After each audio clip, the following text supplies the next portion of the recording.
As I settled into my first-class seat, I felt a sense of satisfaction wash over me. But my moment of bliss was short-lived. The woman who would soon become the bane of my existence for the next few hours approached me, demanding to sit in my seat. Little did I know, this would be the beginning of an intense and frustrating battle. Here's how it all went down. I had been looking forward to this flight for weeks. It was the first time I had treated myself to a first-class ticket, and I was excited to finally experience all the perks that came with it. As I settled into my seat, I couldn't help but feel a sense of satisfaction wash over me. It was nice to know that my hard work had finally paid off. But my blissful moment was short-lived. As soon as I had settled into my seat, I saw her, the woman who would soon become the bane of my existence for the next few hours. She was large, unkempt, and demanding, and she was headed straight for me. I tried to ignore her and focus on my book, but she was insistent. "Excuse me," she said, her voice grating on my nerves. "I need to sit here." I moved my bag out of the way to make room for her, but I couldn't help but feel a sense of dread as she settled into the seat next to me. I could tell that she was the type of person who demanded attention and would stop at nothing to get what she wanted. As the plane took off, I tried to focus on my book, but the woman next to me was too distracting. She kept fidgeting in her seat, huffing and puffing as if the mere act of sitting was too much for her. I could feel her body pressing against mine, and I couldn't help but feel uncomfortable. But what really got to me was her entitled attitude. She kept making comments about how she deserved special treatment because of her disability, and how she should be allowed to sit in first class because of it. I tried to explain to her that it wasn't about her weight, but about availability, but she wouldn't listen. I could feel my frustration building as the flight wore on. I was just trying to enjoy my first-class experience, but this woman was ruining it for me. I tried to keep my cool, but it was getting harder and harder to do so. Karen continued to make comments about her weight and how she deserved special treatment. "I can't help it that I'm fat," she said, loud enough for the other passengers to hear. "It's a disability, you know." I tried to keep my cool, but it was getting harder and harder to do so. "It's not about your weight," I said. "It's about availability. First class is already full," Karen scoffed. "I paid for this flight too," she said. "I demand to be treated like royalty." I rolled my eyes. "I'm sure we all paid for our flights," I said. "But that doesn't mean we all get to sit in first class." Karen turned to the flight attendant. "Excuse me," she said. "Can you move this young lady to coach? I need the extra space." The flight attendant looked at me apologetically. "I'm sorry," she said, "but we can't do that. First class is already full." Karen was not happy with this answer. "This is ridiculous," she said. "I demand to be moved to first class. I can't sit here for the whole flight." I could feel my blood boiling as Karen continued to make a scene. "You're being ridiculous," I said. "Just because you're overweight doesn't mean you get special treatment." Karen turned to me, her face red with anger. "Who do you think you are?" she said. "You're just a young girl. You don't know anything about the struggles of being overweight." I gritted my teeth. "I don't need to know anything about your struggles," I said. "All I know is that you're being entitled and demanding special treatment that you don't deserve." Karen started to get aggressive, leaning in close to me. "You don't know anything," she said. "You have no idea what it's like to be me." I took a deep breath and tried to calm myself down. "Look," I said, "I understand that you're upset, but that doesn't give you the right to treat me or anyone else on this flight with disrespect." Karen huffed. "I'm not being disrespectful," she said. "I'm just trying to get what I deserve." "You don't deserve anything," I said firmly. "You're just making a scene and causing problems for everyone else." Karen glared at me. "You have no idea what it's like to be me," she said. "You have no idea what I go through every day." "I don't need to know what you go through," I said. "All I know is that you're being entitled and rude to everyone on this flight." Karen leaned back in her seat, crossing her arms. "Fine," she said. "I'll sit here quietly." I couldn't believe it. Karen was actually going to sit there quietly. I breathed a sigh of relief and settled back into my seat, finally able to enjoy my first-class experience. As the flight wore on, Karen kept to herself, only speaking when spoken to by the flight attendants. I couldn't help but feel a sense of satisfaction as I watched her sulking in her seat. It was nice to know that she wasn't going to ruin my flight after all. When we landed, I gathered my things and prepared to disembark. As I walked past Karen's seat, she looked up at me and sighed. "I'm sorry," she said. "I shouldn't have acted the way I did." I stopped and looked at her, surprised. "It's okay," I said. "We all have our bad days." Karen nodded. "I just get so frustrated sometimes," she said. "I feel like the world is against me." "I understand," I said, "but you don't have to take it out on other people." Karen looked down at her hands. "I know," she said. "I'll try to do better next time." I smiled at her. "That's all we can do," I said. "Try to do better." As I walked off the plane and into the airport, I couldn't help but feel a sense of relief. The flight had been stressful, but it had also been a learning experience. I had learned that sometimes it's better to stand up for yourself and others, even if it's uncomfortable. And I had learned that sometimes even the most entitled people can be brought down by a little bit of kindness and understanding. Wow, that Karen sounds like a real piece of work. Good that they stood up to her and not letting her ruin her first-class experience.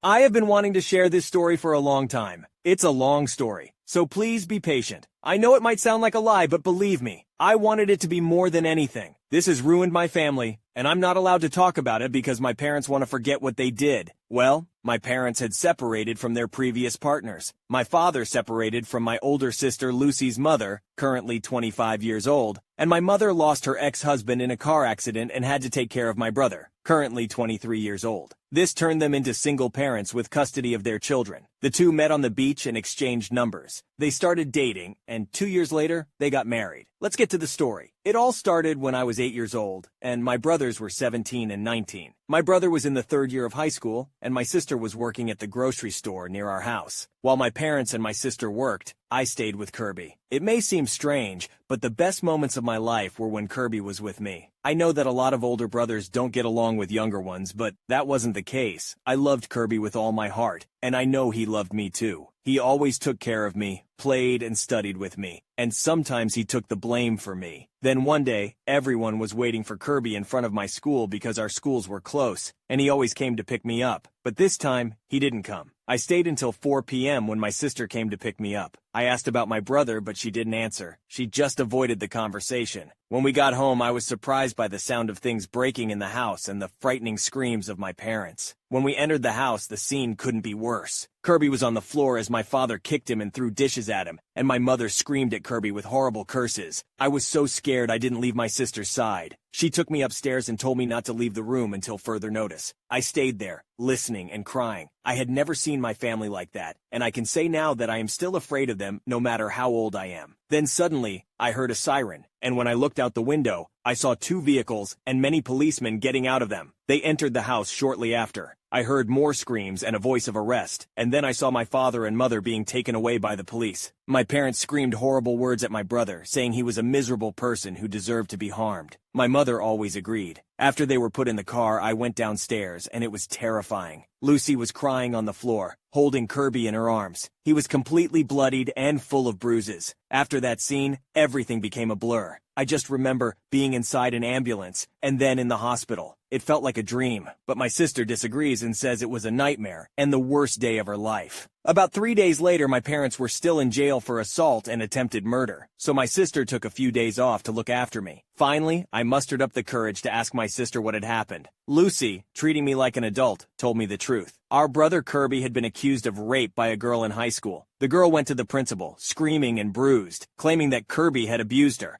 Our parents and the girl's parents were called to the school, and the police got involved. Despite Kirby explaining to our parents that he didn't do it, they wouldn't listen and took the girl's side. The police said they would investigate and run some tests, so Kirby and the girl were allowed to go home. But now my brother was hospitalized with the risk of having major physical problems because the beating did a lot of damage to his body. The next day, the police called my sister to the police station and I had to go with her. They revealed something terrifying to us. Apparently, Karen, the girl who made the report, just a note. Karen, if you're reading this, know that you are a despicable person. I hope you face consequences for your actions. Karen had made a false report because she and Kirby hated each other at school. After another fight between them, she hurt herself and planned to say he hit her, but she escalated it to a rape accusation, thinking she could get Kirby expelled. However, she made a mistake and shared the truth during a video call with her friends. Everyone turned against her, except her best friend, who had actually suffered sexual abuse when she was younger, and no one believed her until recently. Karen's former best friend went to the police station,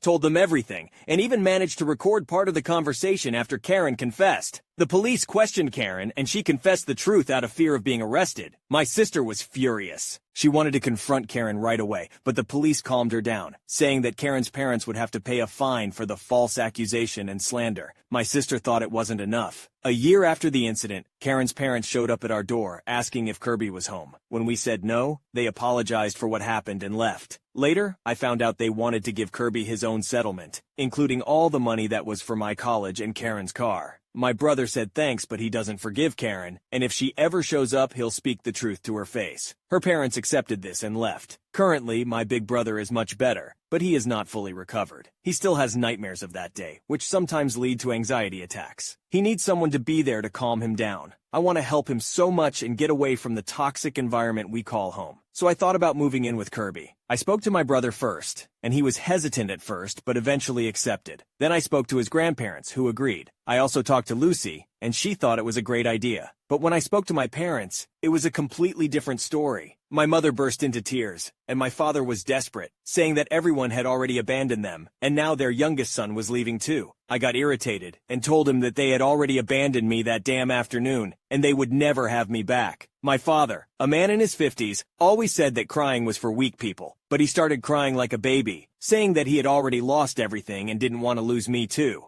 I couldn't stand that situation, so I left the house and went to a friend's house to vent. My friend scolded me, saying I shouldn't abandon my parents like that. His older brother, who owns this Reddit account, Steve, told him to shut up. I ended up running away from home because my parents forbade me from leaving the house, so I waited for them to leave together when they went shopping. They never took me along because they think I'm just a kid who will ask for junk food. But unexpectedly, they made me go with them this time, which was frustrating. So, I decided to pack some essentials in a backpack and grab some snacks to cover it up. As soon as we reached the market, I asked to use the bathroom. Luckily, my dad told me to go and come back soon, as they were preoccupied with the rising food prices. Plot twist: I didn't return. I ran away from the market as quickly as possible and took the bus that was closest to Kirby's grandparents' house. When I arrived, Kirby's grandmother welcomed me and told me to relax while we waited for Kirby and his grandfather to come home. When they arrived, I told them everything that had happened, and my brother's reaction wasn't what I expected. He scolded me for being irresponsible and putting myself in danger. It may seem strange, but I appreciated his scolding because it showed that he cared about me. Unlike our parents, I could have disappeared for 3 days, and they wouldn't have missed me. That has actually happened before, and they were just angry when they found out I had a brother. I accepted his scolding gracefully and asked if I could stay. He said, "You will come back here even if I send you back to our parents' house, so you better stay." I was overjoyed and hugged him. His grandparents were also delighted with my brother's decision. However, my joy diminished when he mentioned that I would have to inform our parents. I protested because I knew they would come for me, but my brother explained, "They are responsible for you, and if you don't tell them, they can call the police and claim that I kidnapped you, and I'm holding you hostage." Reluctantly, I called my mom. She barely answered and started screaming at me, demanding to know where I was. When I told her, she became even angrier and continued yelling in a way that everyone around me could hear. I could have stayed there and listened to her berate me, but I hung up when I noticed that Kirby was uncomfortable with the yelling. After the assault, he became sensitive to loud noises. I felt angry, and I told myself that they could come and take me by force. However, my brother assured me that they were aggressive but not foolish, though they act like it. He had a protective measure in place, and if they approached, we could call the police. Little did he know. An hour and a half later, they were banging on the front door, cursing and screaming at my brother. Kirby's grandparents told them to leave, threatening to call the police. This only made them more furious, and they continued to bang on the door. I wanted to go out there and tell them to go away, but Kirby needed me. I needed to comfort him because he wanted to confront them and let them know how he truly felt. He had a lot of anger built up towards them. He even mentioned once that he wanted to hurt them slowly and painfully, and I agree with him, but I don't think he should get his hands dirty with them. Suddenly, they broke through the door and started wreaking havoc in the house, searching for me. They continued to cause destruction. At that moment, I decided to go down and send them away. I asked Kirby to stay in the room where he would be safe. Then my mother screamed, the loudest scream I had ever heard from her, and my father fell silent. After convincing Kirby to stay put, I went downstairs. The scene was incredibly disheartening. My father was slumped on the floor, trembling, while my mother cried and called out to him, but he didn't respond. I glanced at Kirby's grandparents and noticed that the grandfather was holding a taser.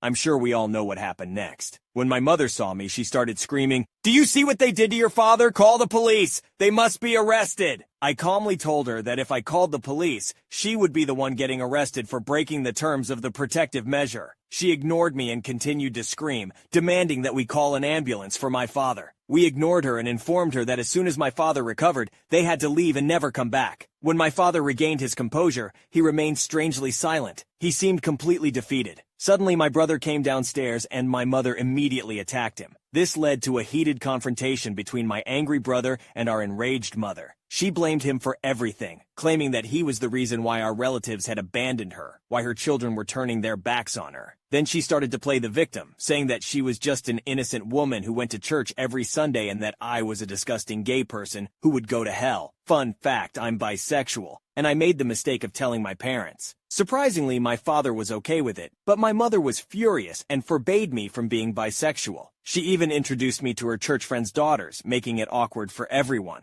Ironically, when I told my brother, he just said, "So you'll give me a nephew? Let's be cool." My brother finally had enough and slapped her across the face. She fell to the ground, and my mother started screaming again. But Kirby told her to shut up or he would knock her teeth out. He expressed all the pent-up anger he had held back for all those years. He spoke about how terrible our parents were, how they had dug their own graves, and how they didn't deserve to have anyone around them. He even said that when they die, he will make a point of urinating on their coffins. My mother grew even angrier and attempted to hit Kirby, but I pushed her against the wall. She started yelling at me too, calling me a disgusting gay person who would go to hell. Again, I'm bisexual, not gay. Kirby intervened, sending them away and demanding that they pay for the damage they caused to the house. Otherwise, we would file a complaint. My mother laughed, claiming that I wouldn't have the courage to report my own mother. I informed her that I have plenty of courage, and I would take satisfaction in seeing her arrested again. She made excuses, saying we had no proof, but Kirby countered, pointing out that their presence alone was evidence enough. We had fingerprints, security cameras, and video evidence of what had transpired. It took a while, but she eventually accepted defeat and left. However, Kirby wanted to have the final word. As my mother got into the car, he shouted, "Hey, I wish you had died in my father's place." In response, she gave him the middle finger before driving away, and my brother laughed. It was that victorious laugh you have after a long game of your favorite sport. Afterward, our sister called us and said that our mother had contacted her, claiming that she was attacked by our brother and demanding that she bring me back home to fix me. My sister expressed how proud she was of me for standing up to them, and mentioned that Kirby should have knocked their heads together with the cane. Currently, I'm living with my brother as I've always wanted, and it has been wonderful. He is determined to gain custody of me at all costs, and has been threatening our parents to make it happen. My mother claims that she would never leave me with an abuser, but I think she believes that my brother's actions are the result of him abusing me, which is ridiculous, isn't it? I believe it's only a matter of time until she gives in. I think everything will work out from now on. I had a conversation with my brother before he went to sleep,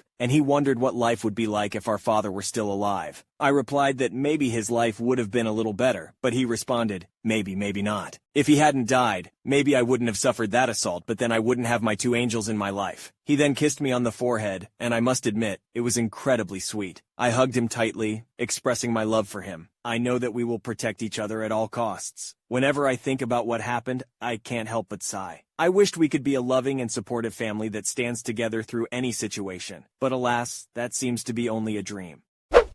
Wow, what a powerful story. My heart goes out to the author and their brother for everything they had to endure. It's so important for us to believe survivors, and not jump to conclusions without evidence.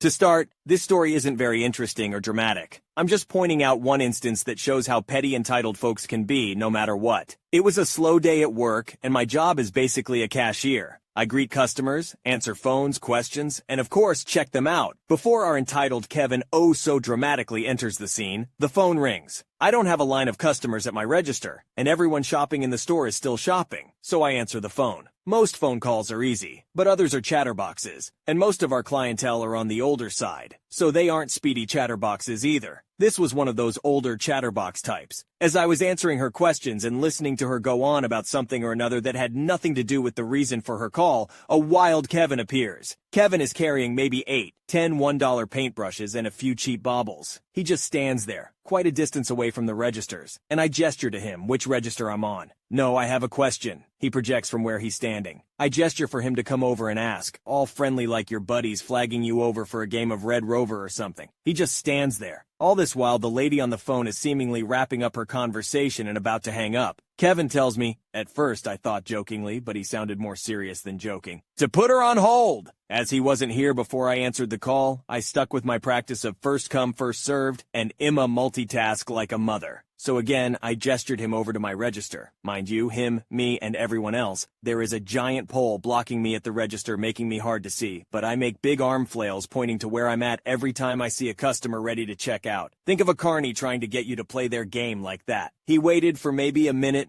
and a half. The time for the phone call counted the seconds for me before he dumped what he was carrying into a bucket in front of my register and walked out in a huff. Not 2 seconds after he huffed and puffed away, surprise, the call ended. So I went to pick up his things. being oblivious thinking he'd left to get his wallet in his car or something, and put them to the side on hold in case he came back. After 10 minutes, and him not coming back, I figured he was just gonna be one of those can't please everyone kind of folks and put his cheap baubles back where they belong. Yeah, nothing super crazy or dramatic. I told my manager about it, and he agreed the dude was being a child about the whole thing. My manager has seen me answer calls and check people out at the same time before, whether it's slow or I'm the only cashier on duty and I got a jam-packed line. My manager trusts that I know what I'm doing. Otherwise, he wouldn't have me working there in the first place. I know our priorities are customers first, the physical ones, then those on the phone. But this event just happened to be one of those unusual ones, you know? And it's not at all unusual for folks to just come up and start putting their items on the wrong checkout counter, or while you're working on another project with another customer on the phone. Most folks are very understanding. I've had people praise me for handling difficult phone calls, people, all while helping check them out at the same time, and all with a smile on my face and a suspiciously peppy and upbeat attitude for someone in customer service. Anyways, I was checking the reviews for my job one night out of curiosity, and I saw this review from our dear sweet Kevin. Too polite to move from where he was standing, 15 feet away from the registers, to check out, but not polite enough to not yell, "Just hang up on them," or leave a one-star review that said, and I quote, "Spent 5 minutes with items in hand at the checkout, while the cashier was on the phone checking inventory for an item in other stores. I asked the cashier to ask the person on the phone to hold. She ignored me and proceeded to explain various store policies about buying on the phone, etc. After a few more minutes, I just gave up and left. Apparently, the cashier hasn't been properly trained to give priority to in-person customers with items and money in hand. Now, I don't know about you, but it sounds like he spent 5 minutes with voice-to-text in his car after all that happened. If he had waited those extra few spare minutes, he could have gotten one of our store's lovely plastic shopping bags with the number for corporate on the bag. He could have called and complained to them, instead of leaving a scathing one-star review on the internet, where I, an equally petty and less outspoken person, can so eloquently copy and paste it, send it to all my fellow customer service members across the rest of the internet in Reddit format, and let everyone know. No matter how well you were trained at work, brought up at home, taught in school, no matter how hard you try in life to do and be good, there will always be someone unsatisfied with your efforts. Just know, you can't please them all. Do your best, be happy, and move on. But if they post about it, then so can you. Also, I just wanted to take a moment and thank all the service workers out there who have to put up with entitled people every day/night for Lord knows how long. Everyone out there having a rough time right now thinking that nothing you do matters, or that no one cares, you're wrong. I was wrong in thinking that too, because people do care about you and what you do. Kevin cared so much about me, he had to tell the whole world, or at least those of them that care to read the reviews anyways, about it. Don't doubt yourself. Keep up the amazing job you're doing at being a good and awesome human. And maybe you too, like me, can have your very own scathing one-star review from a Kevin or Karen one day. Love this story. It's crazy how entitled some people can be. Thanks for sharing and reminding us to appreciate all the hardworking service workers out there.